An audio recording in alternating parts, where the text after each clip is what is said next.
Hi folks, Lee here, welcome to Ninja Guitar. What I'm going to be showing you today are a couple of crazy whammy bar tricks that you can do with a Floyd Rose style tremolo fitted to your guitar. There are 1,000,001 ways you can use a Floyd Rose trem, but I'm just going to show you a few things that I do with it and many other people do, if you've never used one before. Okay, so let's jump straight in with the good old fashioned Divebomb. So you could do with some kind of distorted sound on your guitar. I've just got like the Ibanez going into a GT100 on like a solo metal sound for this demo.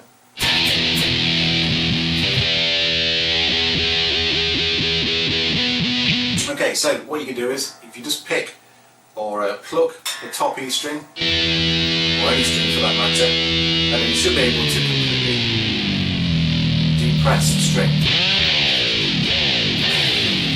And it kind of just, depending on how quickly you do it, it's going to give you a different effect to the sound and all of that sort of stuff. So you could try going down an octave. It's really good for using your ears to pitch a note.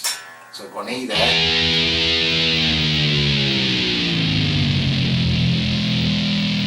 Now to the other E.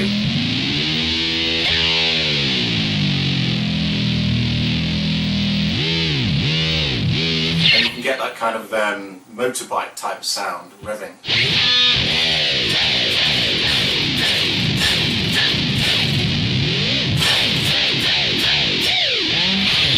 Here I'll start to pick out some harmonics there. No, we're not doing a lesson on harmonics, but if you're able to pick out some harmonics above your natural harmonics, that is, above your pickups, they're really cool to grab hold of with the whammy bar as well. So you can do that on any string.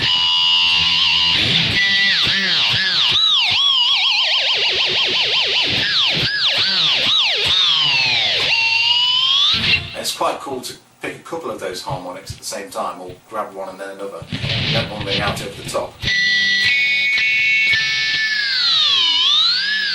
You get that kind of alien kind of laser.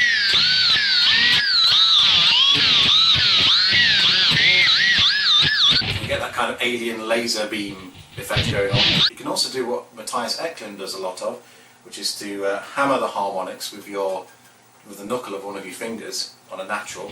So let's say we take the 7th fret on the G string, I can pick it, pluck it, or I can hammer it.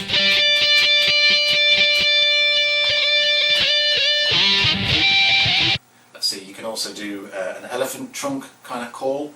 If you pluck the 7th fret natural harmonic on the B string and the same on the G string at the same time, that's what you're looking for, and then you can kind of go pulling up on the whammy bar.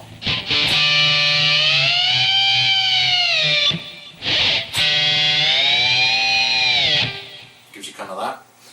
Then there's the old Joe Satriani lizard down the throat trick, which sounds pretty rude, doesn't it? But what you're looking to do, basically with this kind of lick or trick, if you like, is to pluck a note, and then as you move up the fretboard with that note, is to try and keep that pitch the same by dipping with the whammy bar. So if I'm here and I move up, you can hear it's gone up a semitone, and I need to kind of then dip the whammy bar by a semitone using my ears.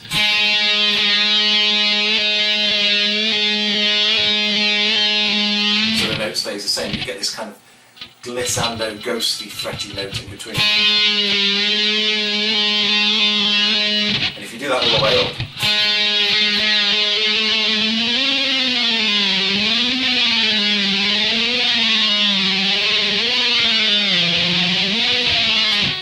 you get that kind of effect. The other thing, another trick to do is the gargly type of noise you get from a quite tight bar on your whammy bar on the Floyd, and that's when you're kind of snapping the bar. So it vibrates as you hit it. If you pick a note then, say, I don't know, it doesn't matter which note we play, maybe like the 9th fret on the G string. You can pluck the note then, hit it, or just use that on its own. Or you can go both ways, obviously it doesn't have to, you don't have to sort of hit it this way, you can do it this way.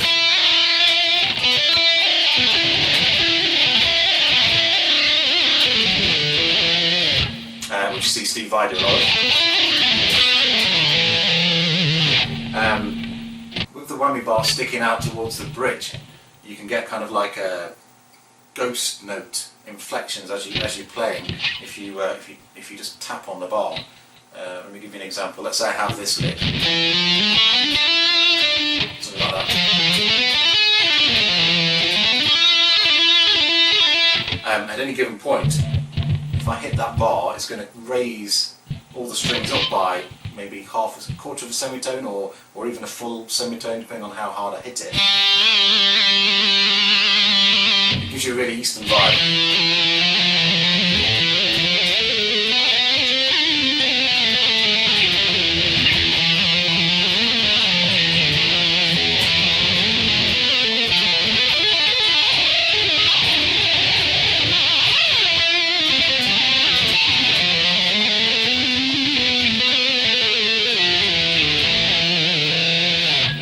Also do is, rather than bending the string to get to a particular note, like you could use the whammy bar to pull up by the same amount,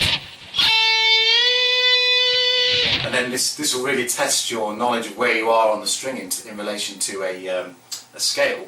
But if we take a scale on one string and I go, right, I'm going to play this particular note, bend it up, and then I'm going to slide up to another note in the scale which I know is a tone higher than something else, and then bring it back down. So effectively what I've done is I've used the whammy bar to make it really smooth.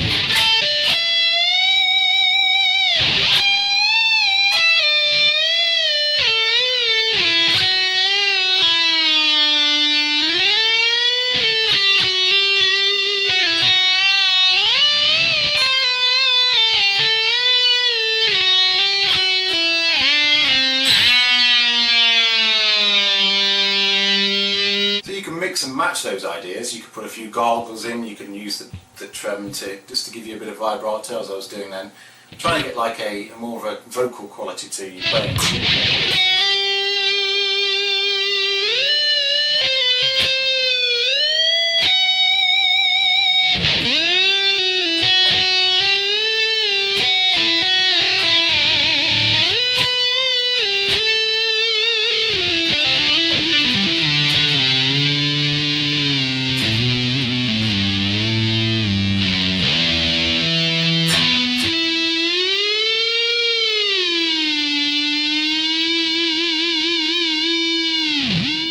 And you can always just pull it off as well, and using the bridge pickup, you can, obviously volume up, you can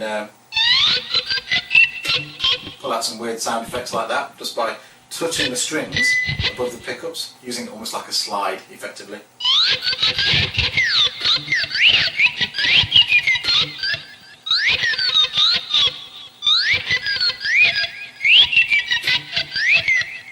Kind of R2D2 sound. You don't necessarily need a Floyd Rose trem to do that, of course. One of the things you can do, obviously I was talking about trying to get like a vocally sound out of it, you can try to mimic the sound of someone's voice using it. So I could try and pick up the nuances and the way that someone speaks for just using the guitar, trying to say something. Mostly gibberish.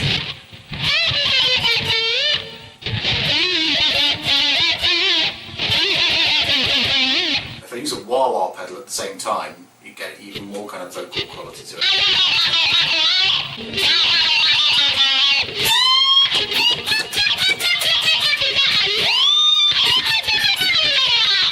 One of these ideas are really groundbreaking. They've been done a billion times before by lots and lots of different players. Go and check them out for yourself. But if you've got a Floyd Rose trem on your guitar, then use it, and use it to try and make your playing more and more expressive. Hope that's been a help, and I'll see you around. Take care.